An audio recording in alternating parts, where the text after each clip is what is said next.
Dans ce module, nous allons nous intéresser à la question de la construction des projets dans la phase de dépôt des projets des citoyens dans le cadre d'un budget participatif. Alors pour ça, on va regarder différents exemples. D'abord le Portugal, puis ensuite New York, Madrid, puis ensuite Grenoble en France, et pour finir Turin en Italie. Pour regarder et comparer deux villes très voisines, Lisbonne et Cascais, qui sont donc du coup à quelques kilomètres séparés l'une de l'autre, on a une manière très différente d'organiser la démarche pour savoir si, par exemple, on doit aller de manière obligatoire à une réunion publique. Alors à Lisbonne, ce n'est pas du tout le cas. On peut très bien déposer son idée sur un site internet et ensuite laisser son idée là, puisque à partir de ce moment-là, l'idée appartiendra à la ville qui va la traiter comme si c'était une idée à elle. A l'inverse, à Cascais, cette idée déposée par un citoyen ou une citoyenne, en fait, doit être déposée dans le cadre d'une réunion publique, qui est une réunion dans laquelle on va devoir se confronter aux différents projets proposés par les uns et les autres et essayer de faire en sorte que son idée sorte, dans un premier temps, vainqueur de cette réunion publique sur un modèle assez similaire de ce qui est organisé à Grenoble, et nous y reviendrons. Alors, dans cette phase de dépôt de projet, au-delà des réunions publiques, on peut aussi penser à une articulation un peu plus fine avec des réunions préparatoires, avec des relais associatifs notamment, pour construire notamment des ateliers de manière à permettre de construire des projets de manière plus construite. On peut aussi penser à des arpentages et d'autres formes de réunions qui permettent aussi de croiser des publics un peu différents de ceux qui viennent généralement en réunion publique. On peut se demander du coup à quoi servent les sites internet dans cette phase de dépôt de projet. Alors en France, on a beaucoup de cas où c'est généralement un simple formulaire en ligne et on n'a pas forcément la publication en ligne des résultats, donc on ne voit pas forcément quelles sont la liste entière, intégrale des différents projets qui vont ensuite être analysés par les services municipaux ou régionaux ou d'une autre collectivité territoriale. Donc on a bien là une phase qui est différente entre, on va dire, un moyen avec une réunion publique de construire des projets collectifs, de confronter aussi des expertises différentes entre, par exemple, les porteurs de projets avec leur propre expérience d'usage et les conseils de quartier, par exemple, ou d'autres formes de dialogue citoyen. On a ensuite une version peut-être plus bas de gamme, on va dire, ou une version rénovée du concept de boîte à idées, où là, pour le coup, on a juste un formulaire, on dépose, et puis on ne sait pas trop ce qui arrivera par la suite. Les sites internet permettent aussi de faire d'autres choses. C'est le cas notamment à New York, avec l'outil ShareAbout, où là, pour le coup, avant de pouvoir déposer son idée, on doit localiser son idée sur une carte et s'affiche en parallèle l'ensemble des différents projets situés dans le voisinage. Et donc on peut très bien, avant de déposer son idée, regarder, et on est incité à le faire de fait par le design, regarder les différents projets déposés de manière à éviter de déposer un projet en doublon. C'est le cas d'une manière différente avec Consul, qui est l'outil développé par la mairie de Madrid et qui est partagé avec une trentaine de villes dans le monde, avec l'idée d'un moteur sémantique. Alors l'auteur sémantique, c'est un concept que vous connaissez puisque vous l'utilisez généralement avec votre moteur de recherche favori. Dès que vous commencez à taper des mots dans la case, en fait surgit une suggestion proposée par l'outil. Donc si par exemple on propose dans le titre d'un projet, dans le formulaire, une piste cyclable, eh bien l'outil va vous proposer, dans un deuxième temps, les différents types de projets qui ont trait à une piste cyclable, là encore, de manière à réduire les doublons et par conséquent réduire le nombre de projets à étudier par les services techniques. A l'inverse, dans une autre forme de mécanisme, on a la question de la délibération qui est importante et en France on trouve notamment deux cas, Grenoble et Grande-Synthe, où il est obligatoire d'aller à une réunion publique de manière à voir son projet sélectionné. Alors je voudrais revenir en détail sur la manière dont la ruche au projet a été organisée en 2015 et 2016 à Grenoble. Exemple que je connais très bien, puisque à l'introduction, on a une séparation des différents participants, donc une réunion qui se déroule généralement le samedi matin. On va répartir sur une trentaine de tables l'ensemble des participants. Donc on aura généralement entre 5 et 9 personnes par table. Et à chacune des tables, il y aura un modérateur qui va permettre d'expliquer les règles. Alors le processus est relativement simple. Dans un premier temps, on passe par un tour de table où chacun va pouvoir se présenter et présenter les thématiques qui l'intéressent et notamment les projets ou les projets qu'on aurait en tête, qu'on voudrait défendre. Dans un troisième temps, du coup, on aura la question à chacune des tables d'une sélection de 2 projets à chacune des tables où on peut organiser soit un vote, soit fusionner les projets, notamment par consensus. À l'issue de cette phase-là, du coup, on a bien 2 projets à chacune des tables, ce qui fait du coup 2 fois 30 tables, 60 projets. Alors, dans un deuxième temps, qui est organisé en 2 étapes, on aura la présentation entre petits projets et gros projets, puisque à Grenoble, on a 2 catégories de projets dans le règlement, les projets inférieurs à 100 000 € et les projets entre 100 000 et 400 000 €. Alors cette distinction est faite durant le temps de pause, et puis ensuite on va commencer à présenter à chacune des tables, pour l'ensemble des tables, donc il faut imaginer qu'on a présenté aussi, on a préparé un petit pitch en fait, avec les points clairs. Durant la phase de présentation des petits projets, chaque porteur de projet qui aura été sélectionné dans la phase précédente aura donc du coup 1 minute dans laquelle il va présenter à l'ensemble des tables son projet. À l'issue de cette présentation, on organise un vote qui est facilité aussi par le fait que les différents participants ont une feuille de suivi qui permet de suivre du coup les différents projets. Et durant la phase de vote, du coup, ils pourront se rappeler plus facilement des projets qui ont été sélectionnés. Et dans ces projets qui ont été présentés dans la phase précédente, durant la phase de vote, du coup, ils sont amenés à sélectionner 6 projets et ils doivent les classer par ordre de préférence. Ensuite, les participants écoutent la présentation des gros projets sur le même format, 1 minute par porteur de projet qui présente ça à l'ensemble de la salle. Et ensuite, on passe là encore au vote. 6 projets à sélectionner par ordre de préférence. Et enfin, on passe au déjeuner qui permet du coup de faire une pause et de discuter les uns avec les autres et surtout de permettre aux organisateurs de comptabiliser les bulletins afin d'annoncer les résultats à l'issue du déjeuner. Donc là, on a bien une matinée qui est riche et assez dense, puisque du coup, c'est relativement rythmé.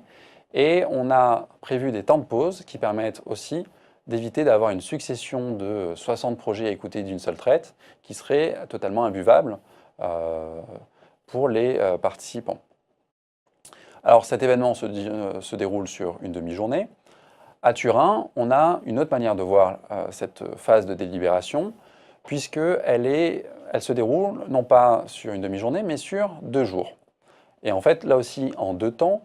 Dans un premier temps, on aura, avant la réunion publique, une collecte des besoins qui se fait notamment par l'organisation de différentes réunions publiques. Et ensuite, on va avoir, à la fin de la réunion, on demande aux participants de se porter volontaires pour un événement qui sera organisé ultérieurement, qui est le laboratoire. Alors, durant le laboratoire, c'est 2 jours de délibération dans lesquels, en fait, on a prévu, dans un premier temps, de traduire les différents besoins en une synthèse, de manière à distinguer ce qui était de l'ordre du besoin et puis de faire une sorte de diagnostic partagé. Il faut préciser que les personnes qui sont invitées au laboratoire sont représentatives de la population et sont tirées au sort parmi les volontaires, de manière à assurer une certaine représentativité en termes de génération et de genre. Et ensuite, dans le deuxième temps du laboratoire, on aura la construction de projets collectifs. Et du coup, cette méthode est intéressante à plus d'un titre. D'une part, elle est extrêmement collaborative, mais ensuite, elle permet aussi de dissocier les porteurs de projets avec des intérêts particuliers immédiats et plutôt une phase de décantation qui est permise par cette phase de laboratoire qui, du coup, dure 2 jours. Alors, vous voyez que selon les villes, on a peu de délibérations, au contraire, beaucoup de délibérations, sans parler de l'exemple de Porto Alegre où la délibération est continuelle. On peut se demander quels sont les avantages de cette délibération. Alors, regardons la définition qu'en donne l'équipe d'Yves Saint-Omer dans le livre consacré au budget participatif en 2008. Et on voit qu'il y a un certain nombre d'éléments qui sont importants pour qualifier ce que c'est qu'une bonne délibération. Alors, dans un premier temps, on peut noter qu'une bonne délibération doit se dérouler entre citoyens. C'est bien des citoyens qui se discutent les uns avec les autres. Il n'y a pas de médiation, de discussion uniquement dirigée entre l'administration et les citoyens. Ensuite, on a une réunion publique où ce n'est pas le maire, et encore moins n'importe quel élu, qui va présider l'Assemblée, qui va imposer ses règles. On a du coup généralement un animateur facilitateur, c'était le cas à Grenoble, puisque c'était le rôle que je jouais. Et puis ensuite, on a différents types de registres discursifs, c'est-à-dire qu'on a certainement des échanges d'arguments très précis, mais on peut aussi avoir des témoignages ou d'autres formes d'interpellation qui sont qui peuvent coexister et qui permettent aussi à chacun de s'exprimer comme il l'entend. On a des discussions dans une bonne délibération qui ne sont pas uniquement techniques, mais qui peuvent toucher d'autres types de sujets, et notamment la question de la recherche d'un bien commun. On a notamment, et ça permet d'être le cas avec la question du recours à l'aléatoire, le fait de mettre en présence, en discussion, des groupes sociaux qui ne sont pas homogènes. Et puis, on doit avoir une explicitation des règles en amont, que ce soit sur le site de la collectivité territoriale, et bien sûr en amont de chaque réunion, au démarrage de chaque réunion.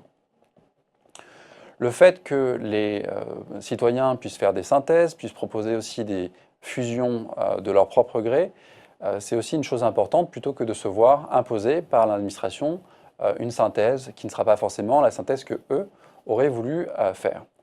On a la question de l'échange d'informations qui doit être de manière équilibrée et importante, et la question du temps de discussion qui est pour l'équipe de Saint-Omer un critère important et qui est pour le coup toujours une sorte de difficulté puisqu'on peut avoir justement une volonté d'avoir une réunion très délibérative qui peut durer beaucoup de temps et en l'inverse avoir la volonté de mobiliser davantage et pour le coup si on veut mobiliser davantage il faut que la réunion soit relativement courte. Donc il y a du coup ce paradoxe à gérer en permanence qui permet, une manière de le faire, et c'est le cas notamment avec la ruche à Grenoble, qui était de disperser les groupes en petits groupes de manière à faciliter les échanges et éviter que des personnes soient intimidées lorsqu'elles doivent s'exprimer devant 200 personnes. Alors ces critères sont nombreux. Ils sont synthétisés par James Fishkin dans son livre When the People Speak, où là, on aura un certain nombre d'éléments, donc c'est 5 points, sur la question de l'équilibre et de l'échange d'arguments et de manière à avoir des choix éclairés. Alors, à l'issue de ces délibérations, on peut se demander à quoi ça sert, on vient de le voir, mais surtout, quelles sont les réactions des participants. Alors, des différents types d'événements que j'ai pu organiser, moi j'ai observé 2 types de réactions, la frustration et au contraire l'aspect constructif. Alors l'aspect constructif, je le vois de 2 manières. D'une part, les personnes qui potentiellement ne voient pas leur projet passer aux différents types d'étapes, mais se rendent compte qu'il y a des projets qui sont plus intéressants de leur point de vue, plus urgents parmi les projets proposés, lorsqu'ils les comparent par rapport aux projets qu'ils souhaitaient déposer eux-mêmes. Et donc du coup, se retirent ou en tout cas sont très contents du résultat. Et ça, c'est un élément important. À l'inverse, on peut très bien avoir aussi une personne qui a déposé un projet, qui pour le coup voit son projet passer à l'étape suivante et se dit « Ah, mais parmi les projets qui n'ont pas été sélectionnés, il y a quand même des éléments qui sont intéressants et je voudrais intégrer certains éléments des propositions dans mon idée de projet de manière aussi à l'améliorer. » Donc ça, c'est l'aspect constructif, c'est le côté plutôt positif. On a d'autres choses, d'autres réactions, notamment la question de la frustration. Et cela peut se manifester notamment à Grenoble sur la question de l'aléatoire, où on se sent, on va dire, malchanceux, et on peut se dire, bah oui, mais si j'avais été sur une autre table, mon projet peut-être aurait été sélectionné, alors que là, par rapport à ma table, eh bien, évidemment, personne n'était intéressé par mon projet, et c'est injuste. Alors là, pour le coup, c'est une discussion qui est éternelle sur la question du recours à l'aléatoire. Enfin, on a la question de la posture et de ce qu'on demande en termes d'éléments, d'informations exhaustives sur la phase de dépôt de projet. Est-ce qu'on veut des projets très construits et donc du coup très faciles à analyser, ou au contraire des projets qui sont plutôt des esquisses de projet, des idées de projet, et l'instruction va plutôt servir, dans un esprit de co-construction, à qualifier les demandes, à les améliorer. Et donc du coup, on a vraiment avec ces deux postures, soit on demande beaucoup aux participants et donc du coup on aura peut-être un profil plus particulier, plus marqué des porteurs de projets, ou au contraire, faciliter le dépôt d'idées simples, mais au contraire, là, ça va demander beaucoup de temps de travail durant la phase d'instruction.